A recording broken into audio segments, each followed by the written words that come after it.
प्रणाम मित्रों, मैं हूं विकास सक्सेना। सामाजिक एवं राजनीतिक घटनाओं के विश्लेषण के यूट्यूब चैनल चैतन्य में आपका स्वागत है। आप देख रहे हैं विकास की बात।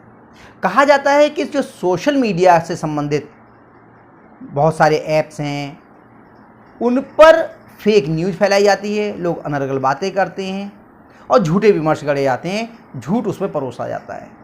ख़ासतौर से एक बड़े पत्रकार हुए हैं रवीश कुमार जी। उन्होंने व्हाट्सएप पे आने वाली सारी सूचनाओं को फेक बताते हुए ये कह दिया, ये जितना भी ज्ञान है, जितना भी गलत ज्ञान है, वो सारा का सारा व्हाट्सएप यूनिवर्सिटी से आता है।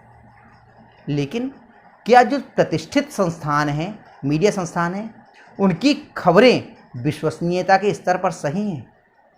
याद कीजिए अमेरिका का राष्ट्रपति चुनाव, तब बहुत बड़े बड़े मीडिया संस्थान जो थे उन्होंने किस प्रकार की फेक खबरें फैलाई।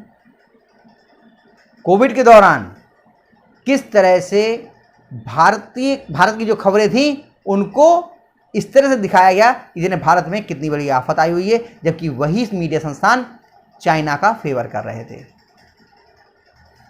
ये तो बहुत पुरानी बातें हो गई।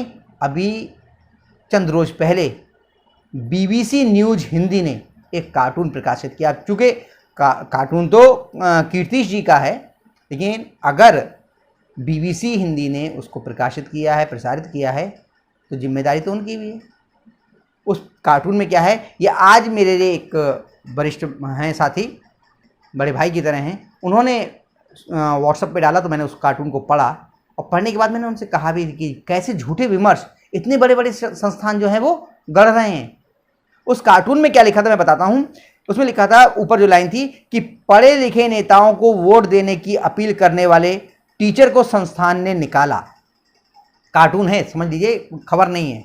और फिर एक नेताजी के सामने कोई टीवी एंकर जैसी खड़ी हुई हैं और नेताजी क्या कह रहे हैं, आज कोई कह रहा पढ़े लिखे को वोट दो, कल कोई कहेगा ईमानदार को वोट दो।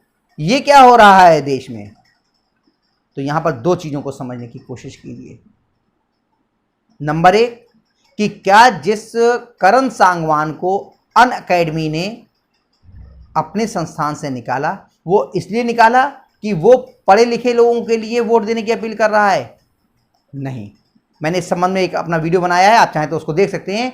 करण सांगवान को इसलिए निकाला गया नौकरी से क्योंकि उन्होंने शिक्षक के दायित्वों का पालन नहीं किया। वो अपने बच्चों को जो जुडिशियल सर्विसेज की तैयारी कर रहे थे उनको रट्टाफिकेशन कराने की कोशिश की।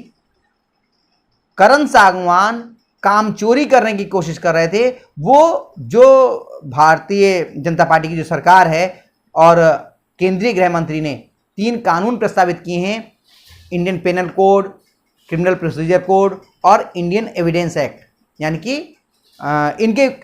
इनको बदलाव करने के लिए जो प्रस्तावित किए हैं कि अंग्रेजों के ज़माने के बनाए हुए इन तीनों कानून को हटा करके नए कानून लाए जाएंगे। उनका विरोध सिर्फ इस आधार पे किया क्योंकि उनको अपने नए नोट्स बनाने पड़ेंगे। वो अपने छात्रों से ये कह रहे थे कि ये कानून इसलिए नहीं बदले जाने चाहिए क्योंकि मैंने बहुत सारी तैयारी कर रखी है, अब नए सिरे से मुझे तैयारी करनी पड़ेगी। वो कहीं पर भी ये नहीं बता रहे हैं कि इन नए कानूनों में क्या खराबी है और पुराने कानूनों में क्या अच्छाई है।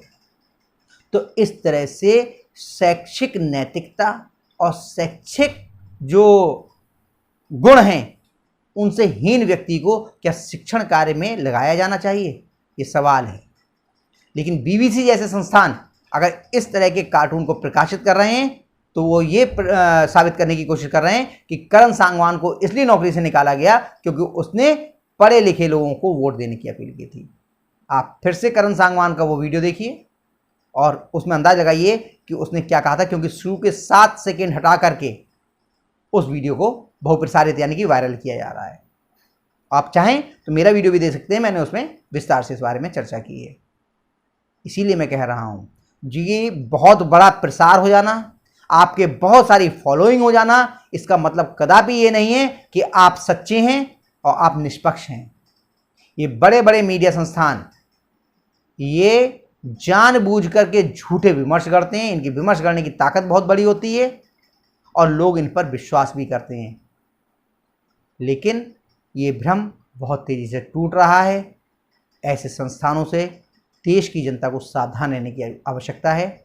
आप लोग अपने तर्कों के आधार पर कौन सी खबर सही है, कौन सी खबर गलत है, कहाँ क्या हुआ है, इसको विश्लेषण करने का प्रयास कीजिए, क्योंकि एक बड़ा वर्ग जानबूझकर आपके विमर्श को दूषित करने का प्रयास कर रहा है, जो लगातार 70-75 साल तक ये साबित करने की प्रयास करते रहे कि आज तक यानी भारत की पुरातन संस्कृति और उसकी संस्थाएं, उसके रीति रिवाज सब खराब हैं।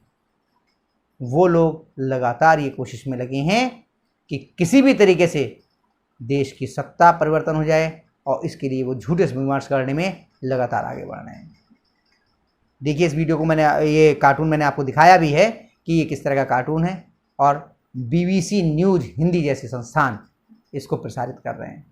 सावधान रहिए, बड़ा नाम हो जाने से या बड़ा प्रसार हो जाने से कोई भी संस्थान बड़ा नहीं हो सकता, कोई भी संस्थान बड़ा नहीं हो जाता। उसकी कितनी विश्वसनीयता है, इसे आप अपने तर्कों पे कसिए। तो आज के अंक में बस इतना ही, अगले अंक में हम लोग फिर मिलेंगे, तब तक के लिए मत दीजिए। आपसे अनुरोध है कि अगर आप इस चैनल पर नए हैं तो आप इस चैनल को सब्सक्राइब कीजिए, और सब्सक्राइब करने के बाद नोटिफिकेशन का बेल आइकन जरूर दबाइए। साथ में अगर आपको ये वीडियो पसंद आया हो तो इसे लाइक करने के बाद में शेयर अवश्य कीजिए। धन्यवाद, प्रणाम।